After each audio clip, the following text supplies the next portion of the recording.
Okay? Yes, excellent. So hi, yeah, this is, so the original idea for this panel was to be a sort of state of Django talking about the code, and then we realized that the Django community is far more interesting than the sort of nuts and bolts of the Django framework itself. So we've assembled a panel of representatives from a whole bunch of exciting projects that help make up that Django ecosystem. And I've actually started thinking about this more in terms of this is a, what can the Django project learn from the Django community panel? So in that light, we've got a fantastic group of panelists. I'll ask them to introduce themselves briefly, and then we'll start the conversation. So Andrew, could you introduce yourself to the room?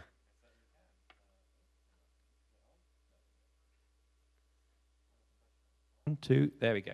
Hello, thank you, Simon. I am Andrew Godwin. I am a Django Core developer. I mostly know for my work on things like channels and migrations and South in the past. Hello, everyone. I'm Anna Makarudze. I'm a developer from Zimbabwe. I am with Django Girls Foundation, the DSF, as well as the Python community in Zimbabwe and Africa. Hi, I'm Frank Wiles. I'm the president and founder of RevSys and president of the Django Software Foundation board. I'm Catherine Michael. I also go by Katie. I'm a web developer and community manager for Eldarian. I'm a DEFNA board member, the DjangoCon website chair, and a DSF member. Hello, I'm Jeff Triplett. I am the DEFNA president and co-founder, PSF director, DjangoCon US principal organizer for the last 4 years, and a consultant at RevSys. Hello, I'm Kojo Idrissa. You've seen way too much of me this week. I am the DEFNA North American ambassador. I am also the orientation, lightning talks, and sprints chair for DjangoCon US, and other things. Hello, yeah. Hi, my name is Josue Balandrano Coronel. I work for the Texas Advanced Computing Center, and I'm also one of the newest DEFNA board members. Great, hello. My name is Rachel Calhoun. I'm a Django developer, also associated with Django Girls Seoul and Django Girls and Pylades Grand Rapids, Michigan. Okay, let's have another welcoming applause for our panelists. So I wanted to start by talking about Django Girls because honestly, I think Django Girls is an incredibly inspiring project, and we're very lucky that it chose to attach itself to Django as a community. I feel like it's one of the most vibrant and exciting parts of the Django ecosystem. So Rachel, could you give us some of the latest highlights on how the Django Girls organization is shaping up? Yeah, so I got the little site up. So we have 69 upcoming events, 671 past events, and total number of applicants 43,885. That and people that have actually attended the event past 16,000, and that's in 94 different countries. So yeah. Yeah.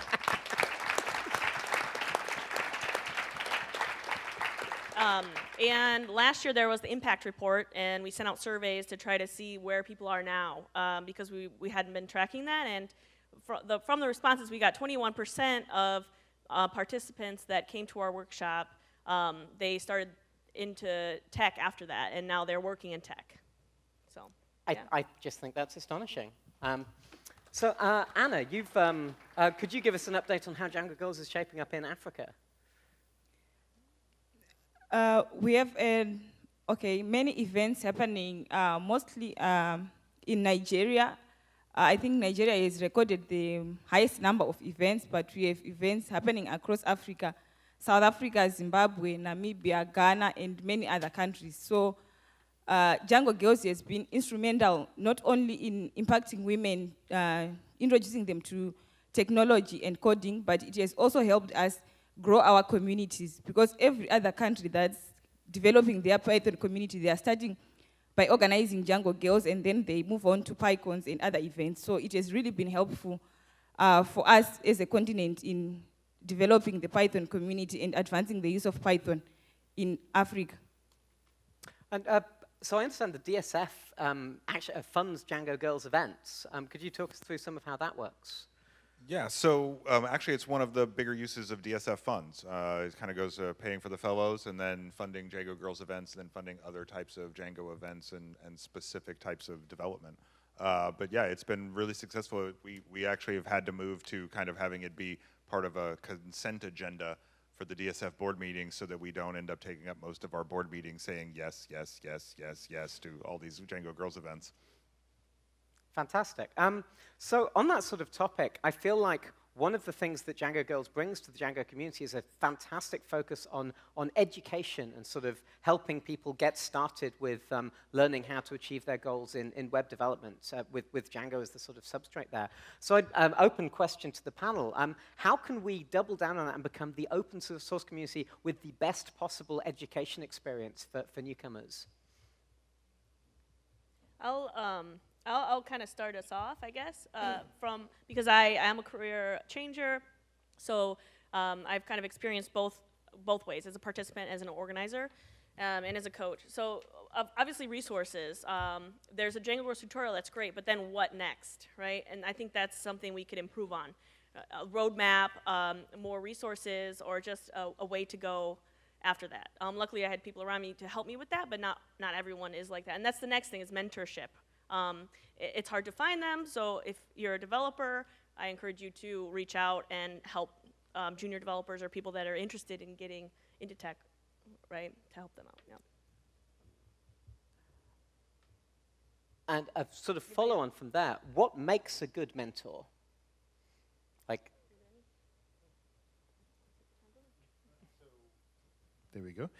I think one of the things that is important as far as mentoring people is the fact that you actually care about that person's advancement and their improvement as far as their skills or whatever it is they're trying to do. So oftentimes mentoring is looked at with regard to how much technical skill the mentor has, but I think the reality is if you actually genuinely care about that person making some sort of progression towards whatever the goal is they're trying to reach, that's one of the more important criteria, because if you care about that person's advancement, you'll do what you need to do to help them find help them figure out what the goal is that they're trying to achieve, and then two, help them find the resources that they need to reach that goal. So I think that's one of the more important things. I also want to add that as a mentor, admitting you don't know things helps people understand that you don't have to be perfect, you don't have to know everything. For me, that was a huge moment when I was learning, that my mentor was like, I don't know, let's Google it. And I was like, oh, okay, that's okay to not know something.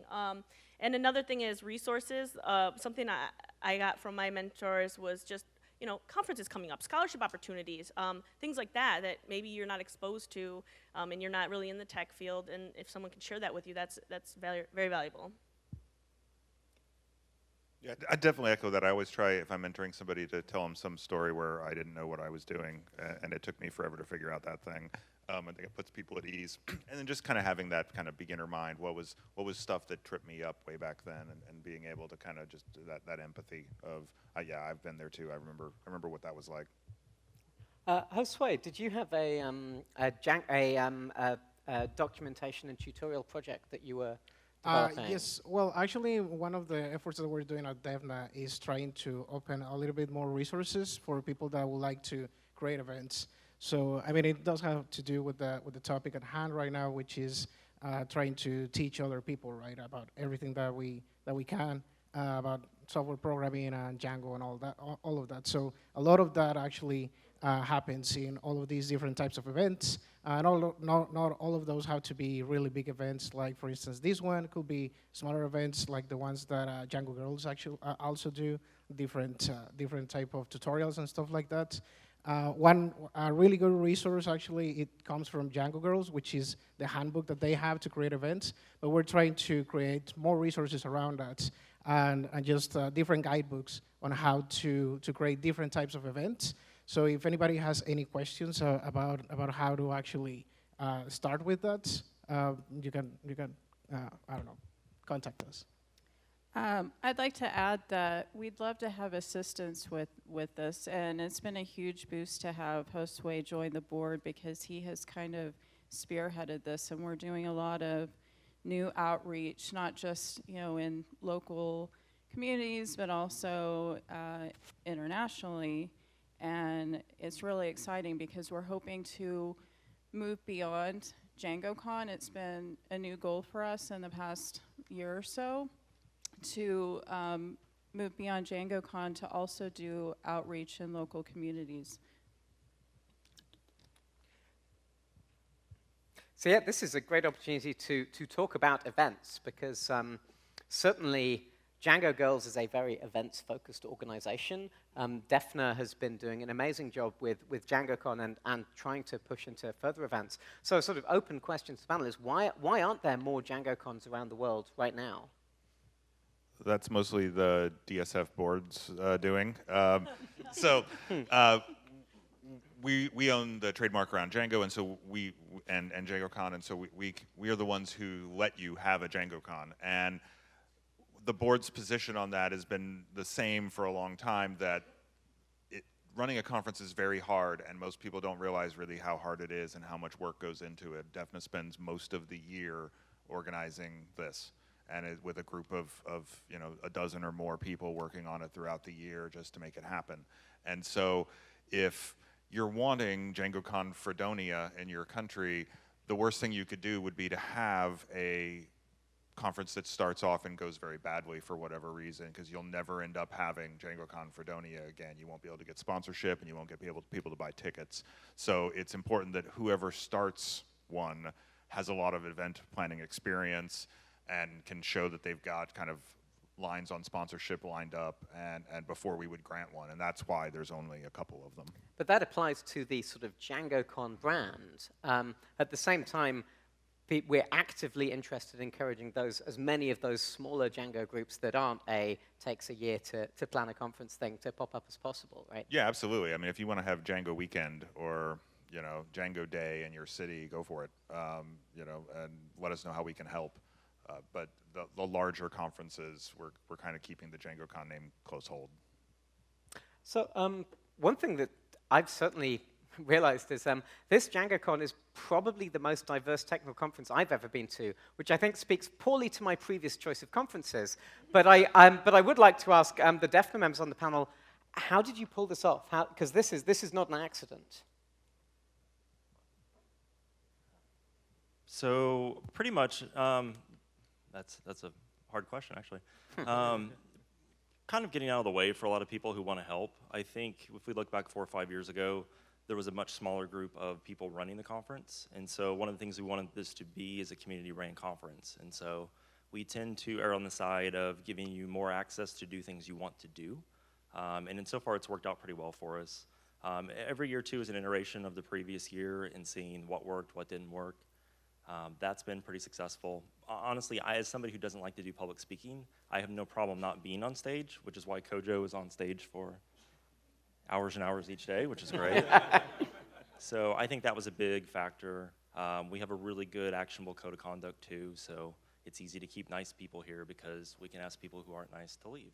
So I think that also is a factor as well, and thank you for the compliment, too.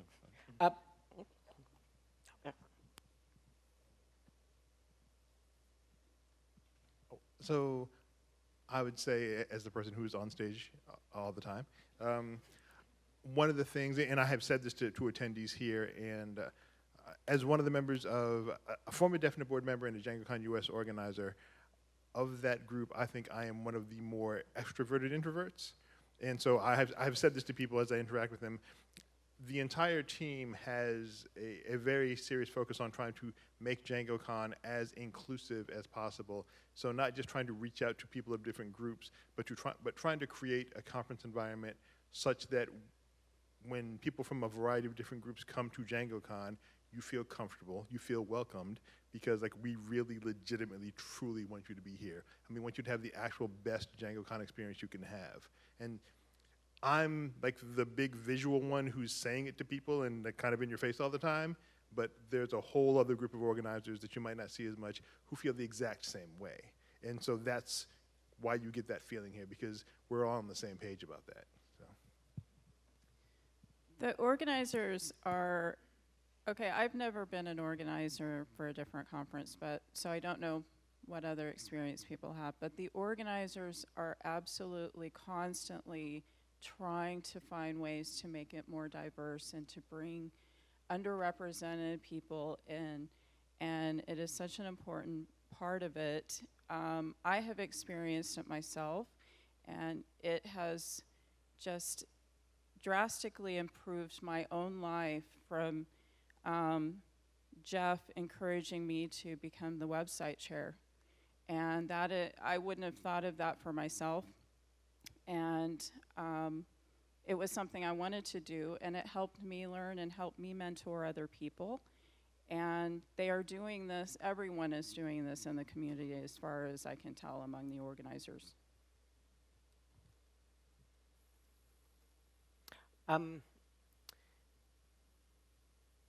Kojo, you've been working as the events ambassador for North America.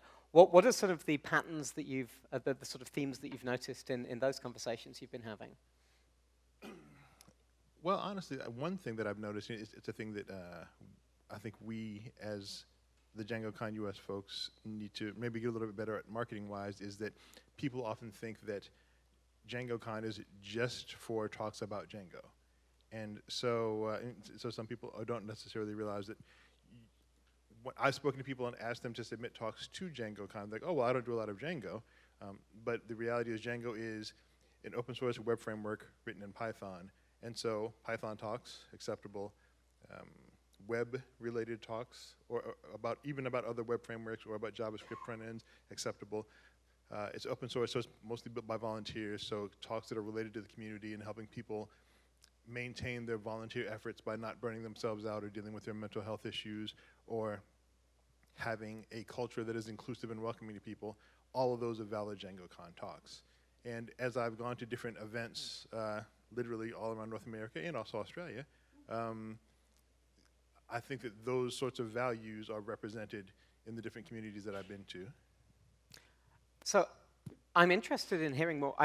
One of the things I find fascinating with Django is how international the community has become.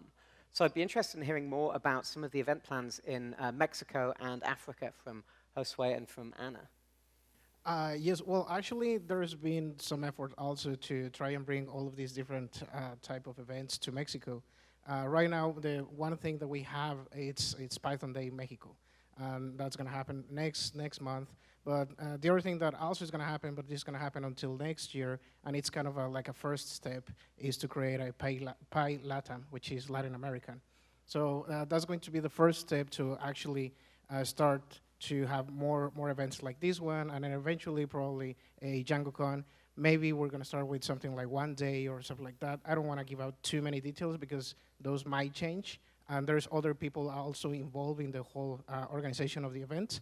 But this is also helping us out, trying to figure out what other resources do we need to give out there or to make public for people that would like to start these type of events. And the whole point of these events that are going to happen in Mexico and in other countries are also to be very international, right? For everybody, I mean, whoever actually can go to these other countries and all that, and also expose a talk or something like that, or just contribute in any other way. That's the whole idea, to make a more bigger international community. So far, there have been new events, PyCon events coming up with every year. We started our own PyCon Zimbabwe in 2016. Nigeria had their first PyCon in 2017. This year, Ghana had a new PyCon, and these events emanated from PyCon Namibia. The only country that had been running PyCon was South Africa, and this year was their 8th event. So we are happy that there are new PyCons coming up in Africa. But there is a plan for a Pan-African PyCon that will not only cover one country, but as many countries as can be covered, which we are planning for 2020. And we are also trying to come up with a small Django event, if possible, maybe for 2019 or 2020 as well. So those are the plans that we have in Africa for PyCon, as well as Django events, to have something that is continental. And that's something that we are reaching out to the rest of the world. If you want to participate by helping us with events, if you have been running a continental event, we value the experience that you have had with the issues, how to handle visas and other administration issues that can come up. Any information that you may have with regards to budgets, financial aid and stuff like that, we would appreciate that very much. Go ahead. I just wanted to point something out, and that is that we actually have 2 people from Mexico who joined our board this year, Josue and Kacha, and we're also doing some Spanish language translation. Kacha has translated our website, which will go live soon, and we've done some tweets in Spanish, and I'm also hoping that the documentation that is in the works for local meetups, that we might be able to do a translation of that also.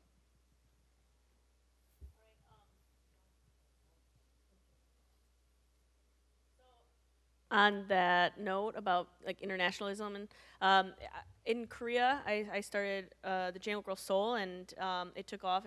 It was a huge success, but one of the things that made it so successful was all the work going into translations of Django Girls tutorial. Right now, it's translated into 14 different languages, and it's being translated by volunteers. So please help if you can into many others.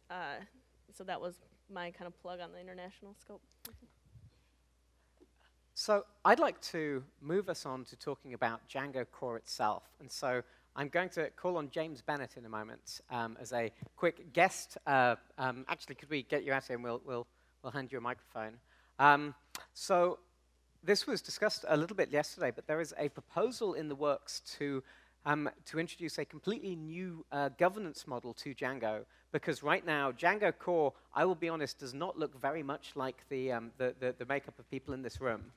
And furthermore, we need to start injecting this vitality and this freshness and these new ideas into the core framework, the way the core framework itself is developed. So James is the author of the DEP, the Django Enhancement Proposal, that's outlining this new governance model. And James, if you could give us the executive summary from the author yourself, that would be fantastic.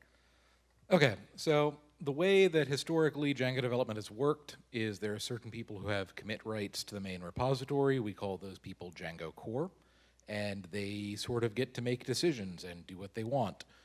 There was, for a long time, Jacob and Adrian as sort of final decision makers. Now there's a technical board since they stepped down.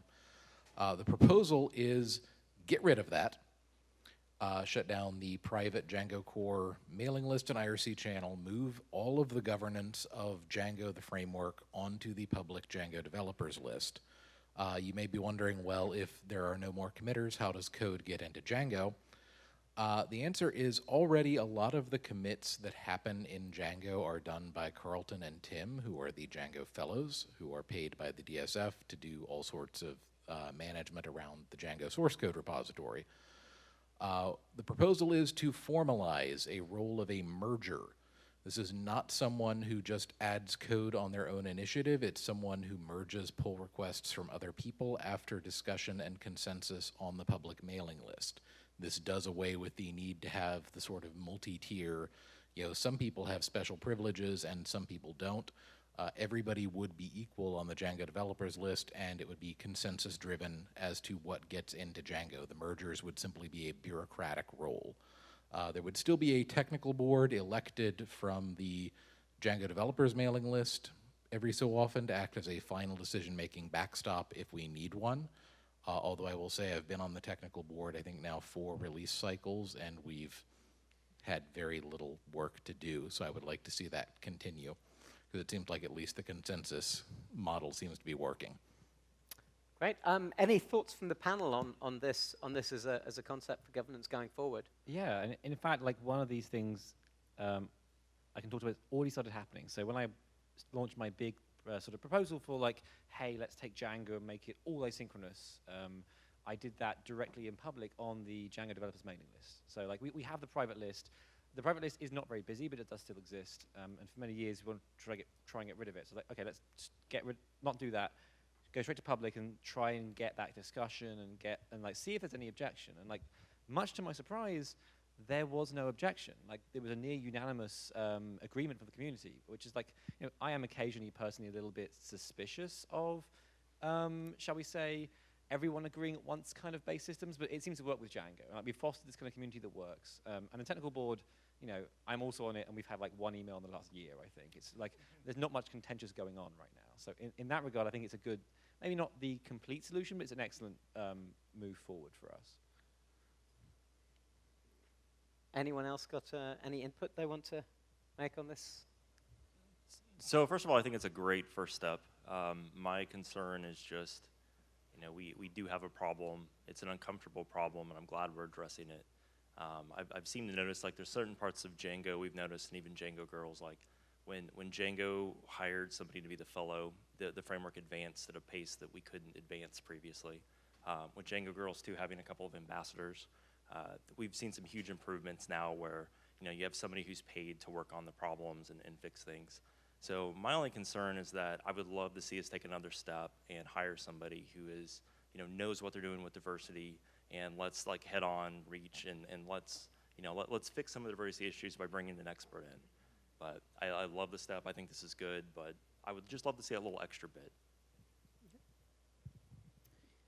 You know, I've gone to the documentation and looked at the lists of people who are on committees and core committers, and it's like, for me, that's the face of Django, and a lot of these people go back to Lawrence Journal World, or they've been around for a really long time, and it's like they know the history of Django and have a lot of tribal knowledge, and for me, that was a psychological barrier of entry, and just having the message that Carlton gave of welcome and saying that you're needed, for me, that makes me much more likely to contribute. And I think that we are very often surfacing the accomplishments of these same people, and that we need to make the face of Django more about the diverse community we are becoming and start surfacing new people and new opportunities. And this is a really good first step.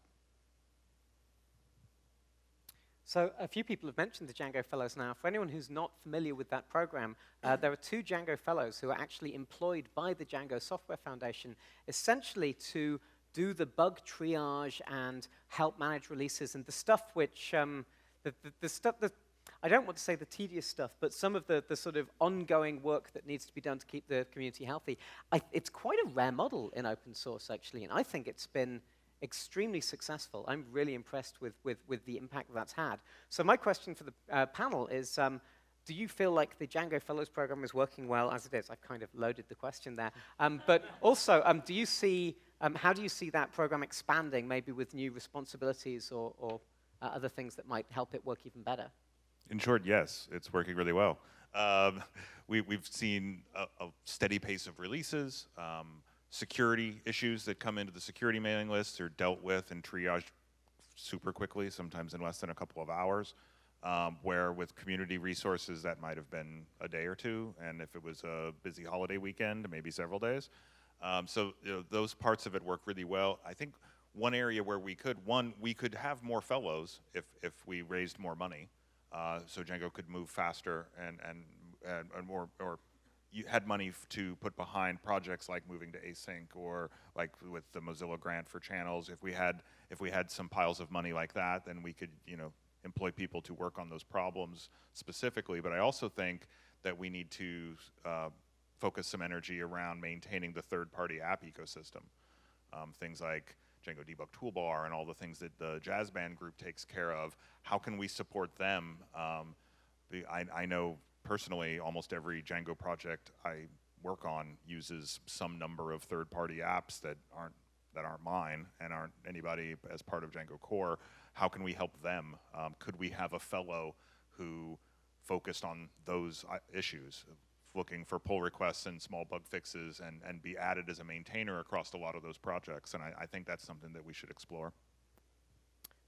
Yeah, I totally agree with that. Like, Django stands on the shoulders of its third-party apps in many cases, and like we claim to be batteries included, but some of the batteries come in the form of those third-party apps, and having like a better, because like, you know, if it's bad enough for the Django Core, like those third-party maintainers burn out even more easily than we do, right? Like, it's often a story that like those apps come and like they get popular, then, as I know from personal experience, you get a deluge of feature and issue requests, and you sort of go, oh, and just sometimes have to walk away. And so it would be really nice to see, like, not just maybe in fellow, but like Django itself helping out a bit more actively in things that really help build our community in that sense as well. So on that theme of, so Fellows is a concept we think other open source projects should steal from us. What are some of the ideas from other open source communities that we should be adopting? Something that I've come across recently is that I've seen other communities do kind of like a diversity audit or an open source project health audit. And we are making a lot of progress naturally, but I feel that if we could look at where we think we should be and where we are and find problem areas and maybe create a strategy that we might make more progress. Kind of what gets measured changes, yeah. I think one of the great open source communities out there that we could learn a little bit from is the Postgres community. There is a huge amount of large commercial enterprises that contribute whole people and money and resources to the Postgres project, and that's part of, I think, part of its success. And the fact that it is not tied around one particular company means it's very resilient. If a company falls away or becomes a bad actor, that doesn't harm the project as a whole. I'd really love to see companies who are using Django contribute more of their own staff's time or funds in general, and have some of these, Django's being used by lots and lots of people. If there was a little more contribution back from some of these companies, I think that would lift the whole project. I also think the idea of sort of expanding the concept of office hours might be useful. So my first open source contributions were to Drupal, which is the PHP project, and I literally learned how to use Git for the first time while sitting on my former sister-in-law's couch in Japan during Drupal's office hours, Drupal core office hours. So they had a set of office hours, and I think they still continue to do it.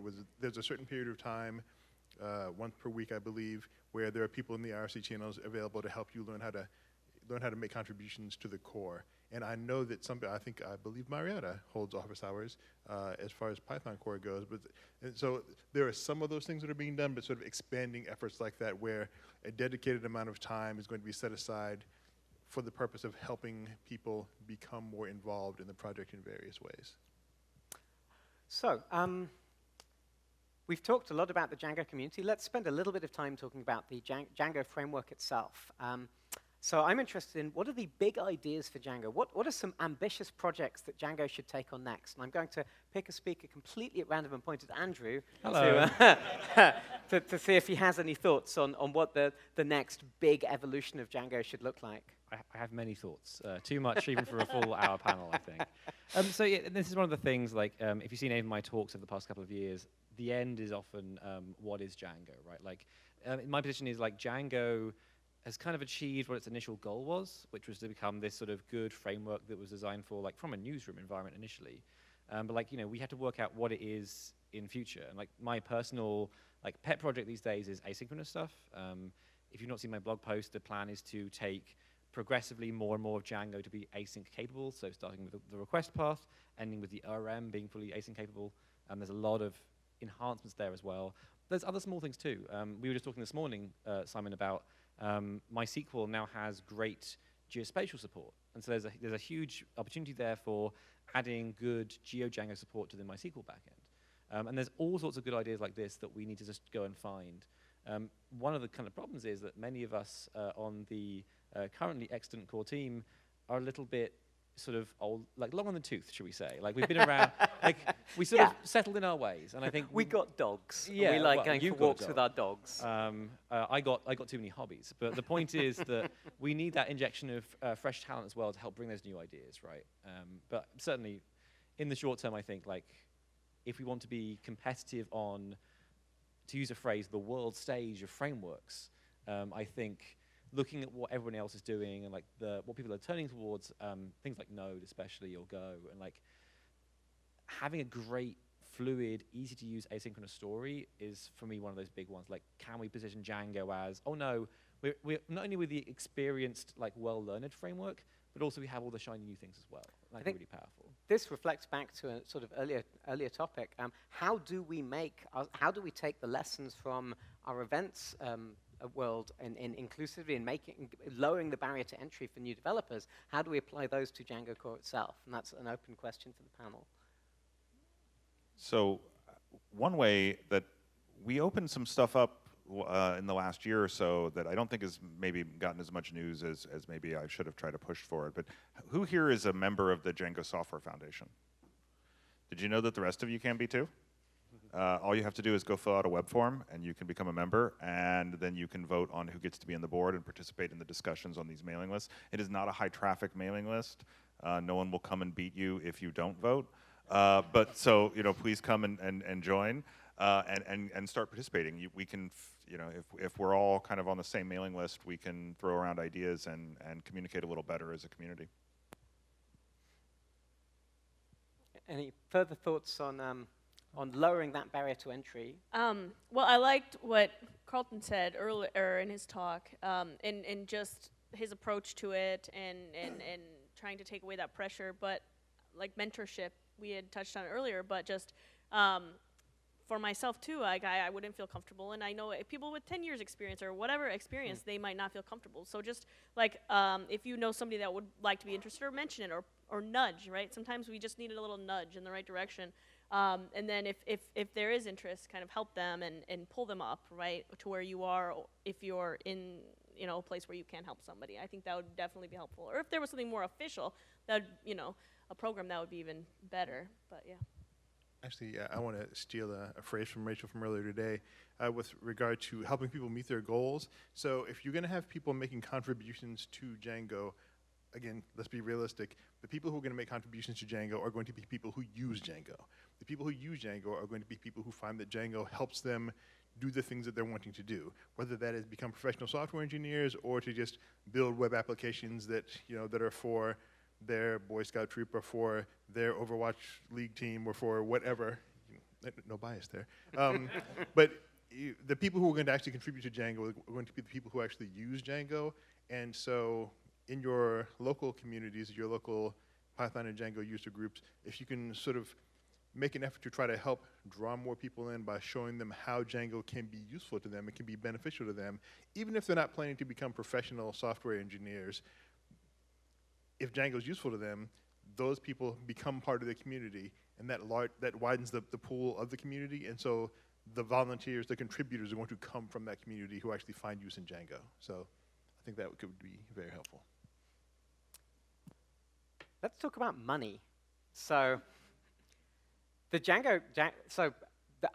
question basically is, who has money and who needs money? And Frank, I'd love it if you could fill us in on how the Django funding ecosystem works at the moment. So I think by terms of who has the largest bank account, I think the DSF wins out by a little bit. And we get our money mostly from corporate sponsorships and individual sponsorships, and then the current PyCharm promotion that's going on right now is a big source of our revenue each year. I'm very confident that if we had some big projects to spend on, we could go find the money. But right now we don't have a lot of asks, and we don't have a lot to go spend it on that makes sense to us. And so if we had a reason, I think we could go find the money. And I think that if, depending on the reason, I think we would know who to go target. So if it was something async, who would benefit from that as companies? Let's go reach out to them, get $5,000 from 10 companies, and we're off to the races. So I think that's, and then we use that money for the fellows. We use the money for sponsoring events, and we can use that money for other things that the community dreams up. Okay. Anyone on the panel want to say that they need the money? Or all right, I'll answer first on behalf of Django Girls as the fundraising coordinator.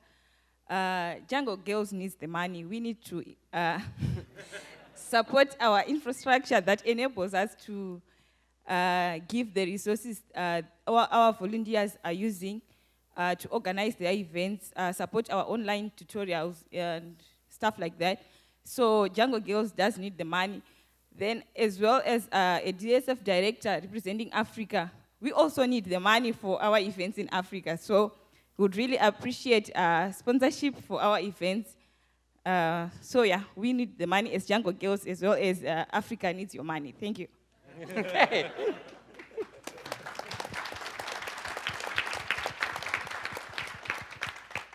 I'm going to say from a slightly more self-serving perspective that DEFNA, as a former DEFNA board member, DEFNA could use the money because one of the things, in addition to putting on DjangoCon, which hopefully you all are enjoying, DEFNA is also working to promote Django-related educational events throughout North America. And one of the ways that DEFNA does that is by providing grants to people and to groups who are doing those sorts of events. And so the more money that there is that is available to DEFNA, the more grants that DEFNA is able to give, or the larger those grants can become. And that also makes it a little more viable for people to start thinking about having their own Django-related events in their different localities. Is that a word? Locality? I don't know. Words are hard. I'm sorry. So I'd like to finish up by inviting the board to put out some calls to action. Like, what are things that we as members of the Django community, what are actual action points we can be taking to address some of the issues that we've been discovering today? And I'll do this in whatever order you like. I'll start then over here. So my call to action is somewhat predictable, but it is about having ideas, right? Like, right now we are on the precipice of opening up the Django, what will become the former Django Core, to everyone else here. And a lot of you use Django. A lot of you use Django more than I do in my job these days. You have the ideas, you have the knowledge, and the next decade of Django is to be defined by the big ideas. Like, we need to know, like, what should we work on? What high point should we aim for? Even if we do part of it or just sort of a smaller version of it, we need that kind of input. So, like, please come to sign up to Django developers, come and suggest big ideas, let us discuss them, let's renew some of that energy and think about what that next decade holds for us. For me, I would appreciate if we could get members from the American community in all over the world joining our mailing list, Python Africa, so that you can meet other developers from Africa, mentor them, help them grow. And if we don't appreciate just the money, we do appreciate the money, but we also appreciate the knowledge transfer that can happen if there's an interaction between Africa and the rest of the world. So we really appreciate learning from you, and if there's any way you can reach out to Africa and try and share the knowledge that you have, that will go a long way in also ensuring that even the contributors to the Django project itself is diverse. So we cannot just expect to say we are opening it up to everyone and already expect that the contributors will be diverse if we are not willing to help other people who need to learn and grow and then be able to contribute to the Django framework. So I think we need to be able to offer our time as mentors for knowledge transfer so that we have a diverse group of people contributing to Django. I think that joining the DSF membership and getting involved in the community in any way, shape, or form, it doesn't have to be code. Most of my contributions to Django are not in the form of code, and yours don't have to be either. It can be, like people have said, mentoring, answering questions on mailing lists, fixing typos in docs, adding docs that confused you, changing how they're written so that they're less confusing. There's lots of ways to get involved. You can volunteer at conferences to be a chair runner and session runner. There's lots of ways to get involved and just help get involved. If you see a person in our community, especially an underrepresented person who could take on a leadership role and maybe, for instance, they don't think of themselves as being able to do that, please encourage them to do that and mentor them if you're able to do it. So mine is more like generic, I guess, for the framework. A couple years ago, there was this joke that was kind of going around, and basically it was the idea of calling the framework boring. Please stop doing that. Essentially, we have like thousands of attendees go through Django Girls every year, and they're really excited because they just learned something that's new and it's exciting, and they're learning how to code. And so I get that sometimes some of us have been here for a while, we've been doing Django, and to us, if there's the joke of it's boring, it's really dismissive to people. Like, I think probably a third of our audience every year are people who are new to Django. It is exciting, you're learning something new. So I think, setting that tone, letting people know they're welcome, let's just not be dismissive with that joke.